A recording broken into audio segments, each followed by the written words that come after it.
You should've never doubted me. I'ma work to my last breath. I'ma hustle to my last breath. Yeah, yeah. Yeah, you should've never doubted me. The pain and the struggle. Hey guys, it's Ella from Maltese. Today we are joined by boxer Christian Schembri, and he's going to be telling us a bit about him and his lifestyle as a boxer. Them OGs round me. Keep it young. What first got you into boxing? I was playing football. I played football until I was 19 years old, and I used to go in the off season to kickboxing and boxing lessons to keep fit. When I was 30, 20, I got disenchanted with football, and I said, let me start doing some kickboxing lessons just to keep fit. 3 times a week. I went 3 times the first week, every day the second week, signed up for a fight like the week after, and never looked back yet. Do you remember your very first fight? What was the experience like? Yes, I remember my first fight. I was training for like 3 months, 3-4 months. Steve Martin, my coach back then, he asked me if I wanted to take part in in an amateur boxing fight. I was training for a kickboxing fight. And I asked him, you think I'm ready? He said, yeah, of course, that's what I'm telling you. Because I used to spar like 3 times a week, 2 times a week. Like, it's basically we used to spar like gym fights. So I signed up, went to the weigh-in, 4 hours before the fight, and weighed in. Went and ate so much pasta that I had a lot of stomach pain. Anyways, got my bag ready and went to the fight. And I remember it was in an old gym in Bigakara, in the school, Taparis school.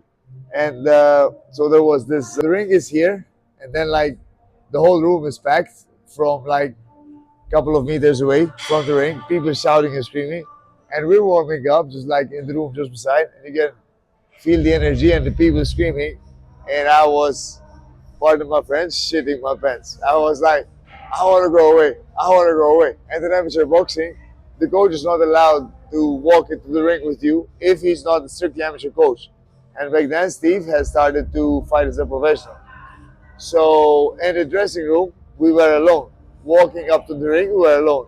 And I was walking up like this. I was like head down, not looking at anybody. I was so afraid.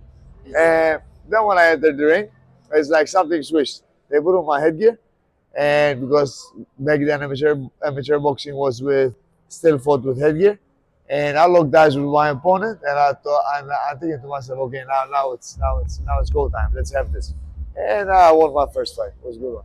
So you won your first Yes, fight? yes. Well done. I mean, I fought against someone with the same experience that I had, which is basically nothing, or maybe I had one fight, But yeah, it was a good experience. Yeah. How do you balance physical training with mental preparation? Yeah, mental preparation is everything, because if it's like you might have the best ever made Ferrari, and then you give it to a 16-year-old who never drove a car in his life. He's going to crash it immediately. So if you have a top functioning body, which is the car, but then you have an untrained brain, which is the driver, you're not going to go anywhere. I do a lot of visualization, mental preparation, a lot of affirmations I say to myself every day. I prepare very well mentally. I've went to a few sessions with Adele Muscat as well, and she's a very good sports psychologist. Now I still research videos and on YouTube and speeches and podcasts talking about sports mental performance, because it's key. Mental performance is key. The calmest person in the ring and the most relaxed person in the ring is usually the one who wins the fight. Do you follow any specific diet or recovery routine? I try to stretch daily, at least for 10 minutes. I use the foam roller as well. I take cold showers every day. First thing in the morning, 2-minute cold shower, then after training, cold showers as well. Sometimes I swim in the cold sea in winter and take ice baths in the summer as well. Yeah, I love the cold. I love the cold. It makes me feel so good. Do you follow any specific diet? No, not really. I mean, I try to eat healthy and clean, but I eat everything. Like yesterday evening, I had some ravioli. I only had a dozen, so I had a dozen ravioli with some sauce. thanks to my girlfriend. And I had some vegetables on the side and an egg to fill me up, you know. Portion out though. Exactly. I'm not as strict as I was before. Before I used to eat, let's say, 6 weeks out from a fight, 8 weeks out from a fight.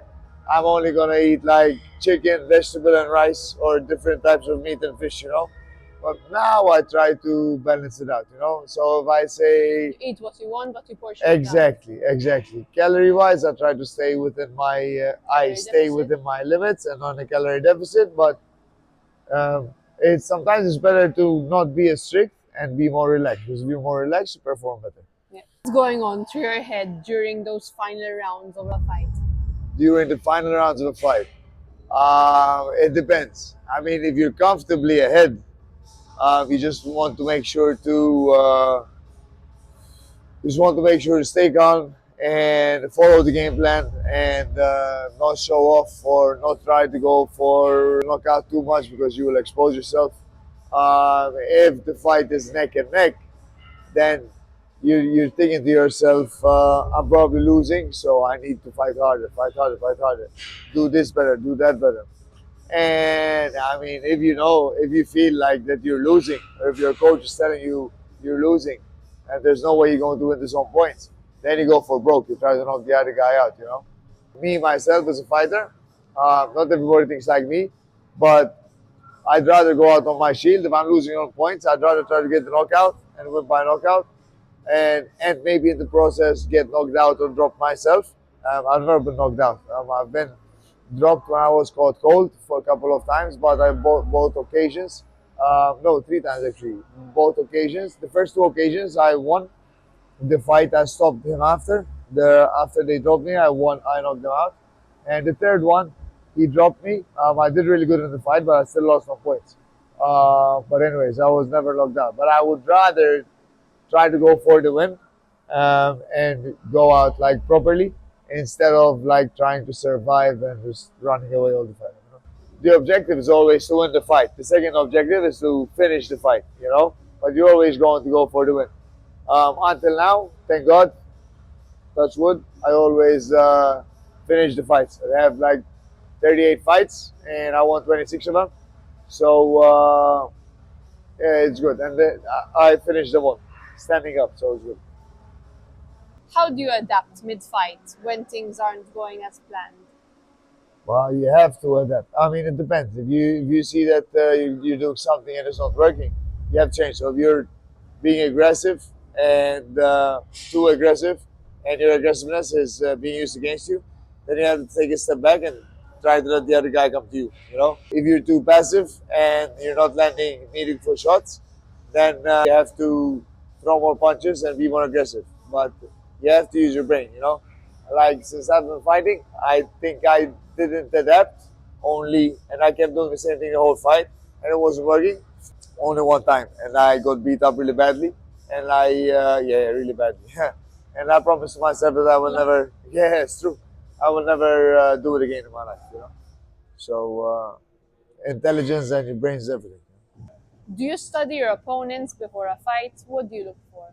When there is footage available, because there is not always footage available. Yes, I do like to see the videos of my opponents. I look for patterns. I look for what they do. Let's say, for example, when they throw the jab, sometimes they might drop their hands, or they readjust in one way. For example, they adjust their trunks midway through every round. You know, stuff like that. Stuff that you can't capitalize on. If he's for 10 fights, for example, and for most of them he's aggressive, you're going to expect someone who's going to go forward. If you look for the style, maybe if he's on the back foot all the time, then you have to think if you're good enough to box with him from the outside as well, or you have to put pressure on him and make it a dog fight for you to win. So you look for ways to turn his advantages into your advantages against him, take away his advantages, and the things that he does badly, how you can capitalize on them as well. So his weaknesses. Exactly. Have you ever had a loss that taught you more than a win? Yes, all my losses taught me more than wins. All my losses taught me more than wins. Because when you win, it's easy to get carried away. Like you keep doing what you're doing. Because when you're winning, the wins are gonna cover up your deficiencies. But when you lose, you go back and you think like, what could I have done better? what did he do better than me to win, you know? So when you lose, you automatically look at your mistakes and look at your opponent's skills that were better than you in the fight. You reflect on that, and then you pick things. One time I fought a guy who, where I was aggressive and he was boxing on the back foot. We landed about the same amount of shots, or maybe I landed a bit more, but he was looking better than me. So I learned that style-wise, he was looking better than me. So I learned that sometimes how a fight looks on the eye, not just the amount of punches landed, is important as well. And it's very important as well that you have a corner and a team that encourages you to analyze, because sometimes I was with people that after a fight they know you should have won because you were doing this right, that right, this right, and I mean, yeah, there's a lot of fights where I lost and I think I should have won, but still, I even you think you should have won, maybe it was a close fight. What did you do wrong? Why the fight? What did you do wrong to make the fight close? Why didn't I dominate? What do I need to do more? You know, that type of thinking is very essential for you to go forward. Even when you're winning, you should do it. But when you're winning, sometimes you get lazy. You know, keep doing what you're doing. Where do you see yourself from now? Still fighting or beyond the sport? I mean, I don't have plans to stop anytime soon, but I don't. I'm 32, going to be 33, so I'm still in good shape, still young. I take care of myself. I don't drink. I don't do drugs. I eat clean almost all year round. So yeah, I'm in very good physical condition. But then again, I don't want to stay in the sport too long. I want to kind of maybe fight until I'm, I don't know, 36, 37, 38, just so that I'm able to enjoy some other things in life as well. Yeah, because like I love my job and I love boxing, but it takes up a lot of time as well. I mean, I'm training basically 3 hours a day, and I'm training people in the gym as well for a good number of hours as well.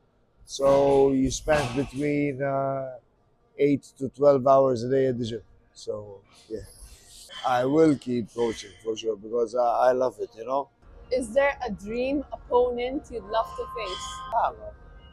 I mean, Canelo Alvarez. Come on, he's like, yeah, of course. I mean, if I fight Canelo Alvarez, I'd be set for life. My kids and my grandkids would be set for life as well. You know, opponent wise, I don't mind. As long as Hit me up with fights.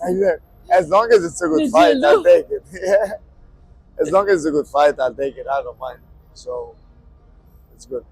Did your friends and family support you straight away, or were they shocked or worried when you started fighting? I mean, my family is still worried until now.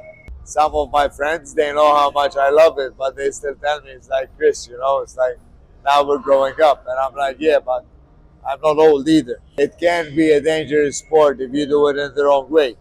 It's less dangerous if you do it in the right way, but it's still dangerous, you know. But like, my mom haven't been to watch me fight. She came, I had an operation and I had to spend like 8 months or 10 months out of the ring. And she came to what was 2002. And she came to watch me after that operation. But before that, she hadn't been to see me fight in like 6 or 7 years. And she hasn't been once ever since. My dad supports me a lot. But of course, he's not happy that I'm fighting. My dad comes to help me in training 2 or 3 times a week. And he's in my corner every time I fight as well. They worry, but they know how much I love it and how much I put into it. So they know that at least I'm doing a good job for it. So they support. What's been your proudest moment so far in your career? I've had some. I've had some good ones, yeah. With me, it's not about moments mostly. With me, it's like I'm really focused on improving myself. At one point, I had won almost every fight in boxing that I had fought in. But when I saw myself on video, I didn't like what I saw because my technique and the way I was fighting wasn't resembling my favorite fighters.